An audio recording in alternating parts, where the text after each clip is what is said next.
بسم اللہ الرحمن الرحیم۔ دوستو، امید کرتا ہوں کہ آپ سب خیریت سے ہوں گے۔ یہ آج ہی میں نے جو ہے وہ ایک صاحب ہیں ان کی ویڈیو دیکھی ہے۔ غالباً کوئی ریٹائرڈ اسکول ٹیچر ہیں یا اپنا اسکول فی الحال وہ چلا رہے ہیں، ہو سکتا ہے پرائیویٹ ہوں یا کوئی سرکاری اسکول ٹیچر ریٹائر ہیں۔ تو اکثر جو ہے انہوں نے یوٹیوب پہ جو چینل بنایا ہوا ہے اس پر وہ ریاضی کے مسئلے جو ہیں وہی سمجھاتے ہیں۔ تو پہلے بھی وہ اس قسم کی اوٹ پٹنگی باتیں کرتے ہیں جو ان کے ریلیونٹ نہیں ہوتے، سوالات ان کے جوابات بھی دینے کی کوشش کرتے ہیں۔ بعض اوقات میں نے خود دیکھا ہے کہ فارسی کی غلط تراکیب کی ہیں، الفاظ کے غلط مطالب جو ہیں وہ بیان کیے ہیں۔ تو لوگ جو ہیں وہ کمنٹس میں ان کو اشارہ بھی کرتے ہیں لیکن اثر نہیں ہوتا، کیونکہ فطرتیں بدلا نہیں کرتی۔ تو ابھی وہ ترقی کرتے کرتے اس مقام پہ پہنچے ہیں کہ ابھی انہوں نے علماء جو ہیں ان پر بھی اعتراض کیا ہے۔ تو اس کے بارے میں انہوں نے کیا کہا ہے؟ فرماتے ہیں کہ جی، شریعت کے معاملات جو ہیں یہ تو علماء حضرات کا کام ہے، لیکن وراثت کو تقسیم کرنا یہ علماء کے بس کی بات نہیں ہے۔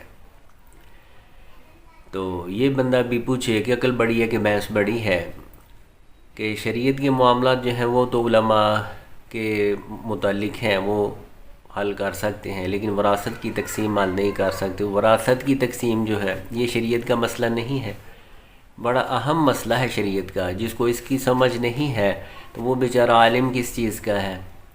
حالانکہ نبی صلی اللہ علیہ وسلم نے اس کو نصف العلم قرار دیا ہے کہ یہ جو وراثت کا علم ہے یہ شریعت کا آدھا علم ہے۔ اس کے علاوہ پھر آگے انہوں نے یہ چیلنج کیا ہے اپنی طرف سے کہ یہ حضرات جو ہیں یہ مرلے نہیں بنا سکتے، یہ کوئی پرسنٹیج نہیں نکال سکتے۔ مرلے بنانے سے ان کی مراد یہی تھی کہ ریاضی کوئی ان کو سمجھ نہیں ہوتی، ایک اکائی سے دوسری اکائی میں جو ہے وہ یہ مسئلے کو منتقل نہیں کر سکتے۔ السلام علیکم ورحمۃ اللہ وبرکاتہ۔ میں نے ایک ویڈیو بنائی تھی پراپرٹی کی ڈویژن کیسے ہوتی ہے، اگر کوئی بندہ وفات پا جائے تو اس کی جو وراثت ہوتی ہے وہ کیسے تقسیم ہوتی ہے۔ اس میں ایک بڑا دلچسپ پہلو آ گیا، کسی فلاسفر بھائی نے یہ کمنٹس کر دیے کہ یہ آپ کا کام نہیں ہے، یہ علماء حضرات کا کام ہے، علماء حضرات جو ہیں وہی اس پر صحیح رائے دے سکتے ہیں۔ تو میرے بھائی، اس میں کوئی اختلاف نہیں ہے، علماء پہ تنقید نہیں ہے۔ آپ کسی عالم دین سے یہ کیلکولیشن کروا کے دیکھ لیں، کبھی بھی نہیں کر سکتے۔ عالم دین آپ کو صرف یہ بتا سکتا ہے کہ بیٹے کے 2 حصے ہوں گے اور بیٹی کا 1 حصہ ہے، بیوہ کا 1/8 حصہ ہے۔ اگر ایک بیٹی ہے تو پھر اس کا جو حصہ بنے گا وہ 1/4 بنے گا، اگر 2 بیٹیاں ہیں تو 2/3۔ اس کے علاوہ آپ کو عالم دین کبھی بھی کچھ بھی نہیں بتا سکتا، نہ وہ مرلے بنا سکتا ہے، نہ اس کی وہ ویلیو جو اس کی پرسنٹیج نکال سکتا ہے۔ پھر اس کے لیے انہوں نے ایک عقلی مثال بھی دی ہے۔ عقلی مثال کیا ہے کہ مولانا طارق جمیل کا ایک واقعہ بیان کیا ہے۔ ان کا بیٹا جب فوت ہوا تھا تو اس وقت وہ بات کافی پھیلی کہ جی ایک بندے کو نبی صلی اللہ علیہ وسلم کی زیارت ہوئی ہے تو اس نے کہا کہ جی آپ کا بیٹا میرے پاس پہنچ گیا۔ بہرحال یہ ایک علیحدہ موضوع ہے۔ تو انہوں نے جو اس میں محل استشہاد ہے وہ یہ ہے کہ انہوں نے کہا جی ایک مولوی صاحب ہیں، وہ رات کو 1,00,000 مرتبہ درود پڑھتے ہیں۔ تو اس کا انہوں نے انکار کیا کہ یہ تو ہو ہی نہیں سکتا۔ انہوں نے اپنی طرف سے کیلکولیشن کی کہ چھوٹے سے چھوٹا درود اگر میں پڑھتا ہوں تو تقریباً 4 سیکنڈ لگتے ہیں۔ ابھی 4 سیکنڈ کو لاکھ کے ساتھ ضرب دی، 4,00,000 ہو گیا۔ پھر 4,00,000 کو 60 پہ تقسیم کیا، اس کے جو ہے وہ سیکنڈ بن گئے، پھر منٹ بن گئے، پھر اس کو 60 پہ تقسیم کیا، اس کے گھنٹے بن گئے، پھر اس کو 24 پہ تقسیم کیا، پھر اس کے دن بن گئے۔ کرتے کراتے انہوں نے نتیجہ یہ نکالا کہ تقریباً 13 دن لگ جاتے ہیں۔ اگر بندہ اپنی حوائج، اپنی ضروریات انسانی پوری کرے، اس کے ساتھ یہ ٹائم نکالے تو تقریباً 13 دن لگ جاتے ہیں۔ اور اگر کوئی بندہ بالکل کوئی اور کام نہ کرے، صرف درود شریف ہی پڑھے تو تقریباً جو ہے یہ 4.5-5 دن لگ جاتے ہیں۔ ان کی اپنی جو ہے حساب تھا، کیلکولیشن تھی۔ تو بہرحال انہوں نے جو ہے وہ اس چیز کا انکار کیا۔ صرف میں آپ کو ایک کیلکولیشن کر کے دکھاتا ہوں، بہت بڑے عالم دین ہے، میتھ کی الف بے سے بھی واقف نہیں ہے۔ اس کا ایک میں ثبوت دیتا ہوں، اس کا ویڈیو کلپ بھی موجود پڑا ہوا ہے، اور آج تک مولانا صاحب پر اس وقت بھی تنقید ہوئی تھی لیکن مولانا صاحب نے آج تک اس کی تردید نہیں کی۔ مولانا صاحب نے ایک بیان جاری کیا، انہوں نے کہا کہ ایک بہت بڑے عالم ہے پشاور کے، وہ 1,00,000 مرتبہ روزانہ جو ہے وہ درود شریف پڑھتے ہیں، اور ان کو خواب میں حضور صلی اللہ علیہ وسلم نظر آئے تو حضور صلی اللہ علیہ وسلم نے فرمایا کہ آپ کا بیٹا میرے پاس پہنچ گیا، یعنی وہ جنت میں پہنچ گیا۔ تو ہمیں اس پہ کوئی اعتراض نہیں ہے، زیارت ان کو ہوئی ہوگی یا ان کے بیٹے کی بشارت بھی ہوئی ہوگی، اس پہ تو ہماری کوئی بحث نہیں۔